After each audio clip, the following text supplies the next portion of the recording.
Welcome back, everyone. Pal Ponder on Weather here. In this update, we've got two tropical systems to talk about, as well as the ridge really starts to build across the southern plains, and that puts the storm threat further north into the central and high plains. So let's take a look at the setup on the satellite picture all across the Atlantic, and you can actually see we've got two distinct areas across out into the open waters of the Atlantic. This one is actually what is now named Tropical Storm Brett, and we have another system trailing right behind this one that is also pretty formidable. The National Hurricane Center gets an 80% probability of forming over the next couple of days, but Brett is shifting westbound, and that's going to continue to go into the Lesser Antilles and making its way across into the Caribbean.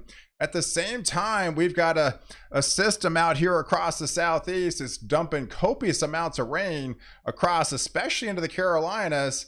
And then we just have a building dangerous ridge across Texas, and that will eventually expand and lift the storm track further north. So let's take a look at the setup on the latest update from Brett. So here's the latest update from the National Hurricane Center.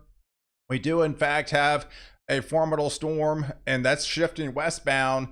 It's continuing to try to increase, going all the way up to a 65-mile-per-hour tropical storm. Yesterday, they actually had it intensifying to a hurricane. These waters out here are extremely warm for this time of year, and you can see it actually makes it to the Lesser Antilles by the time we head into Thursday night. But once we get out into the open waters of the Western Caribbean, as it traverses and tries to, head towards Jamaica, it runs into a lot of shear out in this region, and it is expected to continue to start to weaken. And the latest update, actually 5 days from now, has it completely dissipating. So behind that one, we do have another storm, and this is likely going to be named Cindy in the days to come. And this storm, as well as Brett, will continue westbound.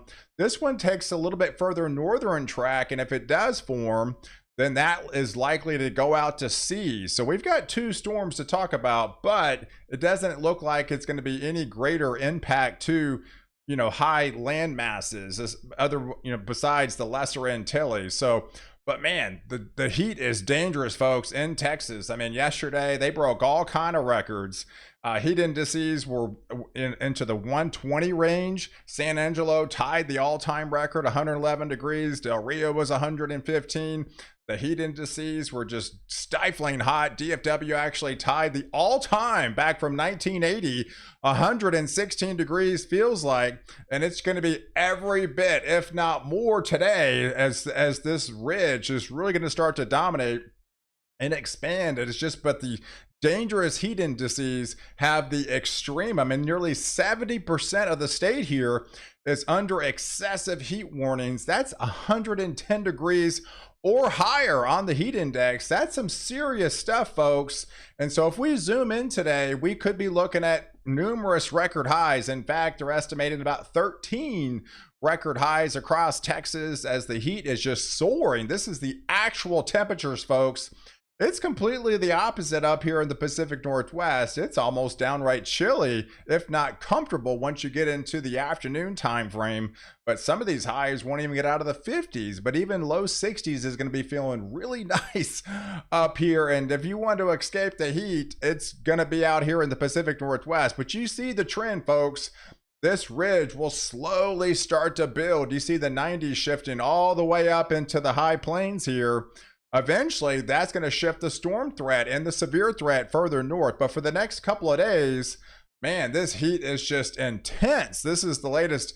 Feels like, I mean, all that area in green, that's 120 plus, folks. We're talking all-time potential record high heat indices out here in Texas as the records just get crushed into this region. And the bad thing about this ridge, it only expands and lifts further north, so it'll eventually start overtaking, Oklahoma and Arkansas and eventually Missouri later on into the time frame. So let's take a look at the breakdown going forward. So for today, it's going to go up and over the ridge. That's going to be the theme of these storm tracks. So Here's the latest update from the Storm Prediction Center. Highlights the storm threat across portions of Louisiana, back into portions of Florida, and then further north where they do have those just very intense temperatures. You're going to hit convective temperature later on this afternoon. The atmosphere is going to overturn. Obviously, it's not normal to hit 98 in the afternoon up there in the Dakotas, and so that's going to be some pretty extreme heat. And that's going to produce some big time thunderstorms as we get past the 4, 5, 6 o'clock time frame. But here's the vorticity out here just hanging out into portions of, say, Kentucky, back into the Tennessee area. That's a backdoor trough that came in, and it's going to be up and over the ridge. And what's significant is this is producing some very heavy, copious amounts of rain. And it's really indicative across the Carolinas, going into North Carolina and Virginia. This is actually going to back up just a tad bit. So once this actually backs up, that puts the northwest flow more into play. So it really elongates another severe weather threat across portions east of the Denver region. So we should have storms start to blow up along this line and traverse northwest to southeast as that trough kind of backdoor. So it's going to be able to kind of a squeeze play and kind of a little bit of a reprieve in the heat for a short period of time. But all that's doing is allowing severe storms to enter the picture. And some of these could be some big time hell producers as well, with some very intense winds into this region going into Wednesday night. So overall, for the next going on the 2-day rainfall total, here's your precipitation. So with that vorticity that's just hanging out across portions of Kentucky, through portions of the Carolinas, just going to be sending very heavy rains across this region. The ridge is going to dominate, but you have a little bit of a weakness to have some of those storms to sneak in the picture, but it's really going to be elevated further north across portions of Nebraska through South Dakota, especially into North Dakota, as those storms could be intense up there. So if we take a look at the overall temperatures, you can see this El Nino means business, folks. It's coming on strong with all those well above average temperatures across South America there, across the equatorial Pacific. Look out here in the Atlantic, folks. I mean, why do we have 2 potential tropical systems out there in the open waters of the Atlantic this time of year? You've got well above average sea surface temperature anomalies, and there's actually a low shear environment out in this region. So as these waves come off the coast of Africa, it's got plenty of room to work with. Obviously, you got a lot of open waters here. So we're probably going to be expecting, there's actually another formidable wave that just comes off the coast again. But actually, once you get into towards the Lesser Antilles, but especially into the Caribbean, we've got a lot of shear, and it's pretty indicative across when we see an El Nino pattern that we could be looking at a lot of shear. But it's a fine play because we have a lot of well above average sea surface anomalies, so we could be getting some named storms, but the odds of them lasting all the way from Africa to the Gulf is going to be harder to do this year with an El Nino type setup. So, but going forward, here's what's going to happen. So this ridge is going to be continuing to build across a good part of the South. It's eventually going to start overtaking multiple states, and you're going to have some of these storms go up and over the ridge as the subtropical jet will be lifting further north by then. And that's going to put more of the storm threat further north across the central and eventually towards the high plains as we get deeper into the time frame of this kind of upcoming weekend. So let's take a look at the breakdown. Going forward, this is a day 4 risk on Friday.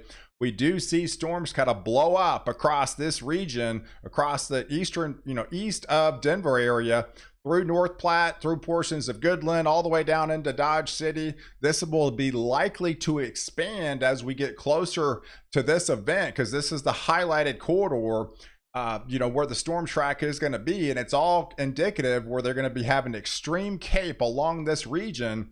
So these could be some pretty nasty big time hail producers. We're talking the golf ball, the baseball, tennis ball type size variety hail that we've seen a lot of late. That could set up shop Friday night across this region. and then that will be shifting a little bit further off into the east. So on the big picture on the 500 millibar, you can actually see further south, right? We got the ridge really starting to build and dominate, and that will lift further north. But once we get towards maybe Missouri, we got a little bit of a weakness. So we still have that trough that it backdoored a little bit, but then it's going to be coming back over these same regions to keep these areas more unsettled and then cooler than average. But eventually that's going to shift further north into the northeast areas, and that will bring more rain opportunities for them.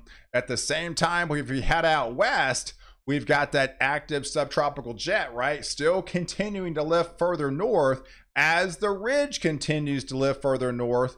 And then we've got some cold pockets aloft, and where you see that sharp gradient of that demarcation line, where that storms are going to be overturning back in through the Dakotas and eventually through Iowa and potentially Minnesota as we head into Saturday. So this is a day 5 risk. This is pretty far out, but this is actually, it's been a while since we actually seen a day 5 risk. So we're looking at likely 2 significant days to deal with some pretty nasty severe storms across this region, as these are likely going to be some pretty formidable events as these squall lines, these mesoscale convective systems, going to be moving across with some big time hail, even tornadic producers as well, and some very intense damaging winds. So if we look at the overall setup, likely into Saturday night time frame, this is where the storm track would likely be across central and southern portions of Minnesota through portions of Iowa, and that enters into Missouri, knocking on the doorstep of portions of Illinois once you get past into the midnight time frame, likely from Saturday night heading into the wee hours of Sunday morning. But further south, folks, that heat further south across the southern plains, especially in Texas, that's not going anywhere. That is not going anywhere. So prepare to hunker down for intense heat for an extended period of time, as it's not just the actual temperatures. The overall feels like temperatures is a lot of water vapor in the air, and those heat indices are going to be on more or less dangerous levels, while much of across the East Coast is going to be experiencing those cooler than average conditions, and again right off the West Coast as well. And then if we look at the storm track, this is what happens, right? So underneath that ridge, you're going to have a building ridge across the desert Southwest and across a good part of Texas, through much of Oklahoma and much of Kansas, and storm tracks are going to go up and over the ridge. So the subtropical jet lifts even further north. So that definitely puts more areas back into Northern California, back into portions of Washington and Oregon, and back through Idaho. And these will be traversing across likely severe storms through the Dakotas, through Minnesota. And I think that'll eventually head into portions of Wisconsin with some severe storms. And then you'll have a little bit more unsettled weather as well across a good part of the mid-Atlantic and into the Northeast. But look at the heat indices all the way into this weekend, heading into Sunday time frame. I mean, the heat is the real deal, and it just expands. So it's still over Texas, but now it's going to be shared across Oklahoma, through Louisiana, back into Mississippi, through Arkansas, feeding into Missouri by then. And eventually that's going to head towards southern portions of Illinois with those heat indices approaching the triple digits. So the heat will just likely just expand and intensify going forward, as just going to be pretty dominant going in even into your July 4th weekend across the middle of the country. And the only cooler game in town is going to be on the outskirts on either side of the country with some cooler than average anomalies. But the pattern continues, folks, as the ridge will continue to expand and deepen. Again, that puts the storm track further north. So the more unsettled weather will be across the Pacific Northwest, and then also portions of the Ohio Valley, but especially into the mid-Atlantic and heading into the Northeast by the time we get closer to the end of June, heading in towards your July 4th weekend. If we break it down for the next 10 days, you can see much of the middle of the country is essentially below average on the precipitation front, where you have the weakness of the ridge, and these are going to be those ridge rider type setups. These are more unsettled weather, cooler conditions, light to moderate rain across portions of the Pacific Northwest. But once you get portions into Montana, but especially in the Dakotas, getting into Minnesota, those could be some nasty storm producing storms, and that will fishtail down into portions of Wisconsin. But man, the real deal is across the East Coast, folks. I mean, this is going to be very torrential, heavy rains, especially with the highest precipitations across portions of North Carolina and Virginia. So they could take the brunt, and they could be looking at extended flash floods out here for an extended period of time and rack up some double-digit totals just over the next 10 days of very heavy rainfall. So it's going to be a compounding effect up in this region. I expect much of the Southeast and much of the East Coast to continue to remain unsettled for the next overall essentially 10 days. So guys, I appreciate you guys watching. Do like this video, definitely hit the subscribe button, and catch me next update where I protect you before and after the storm.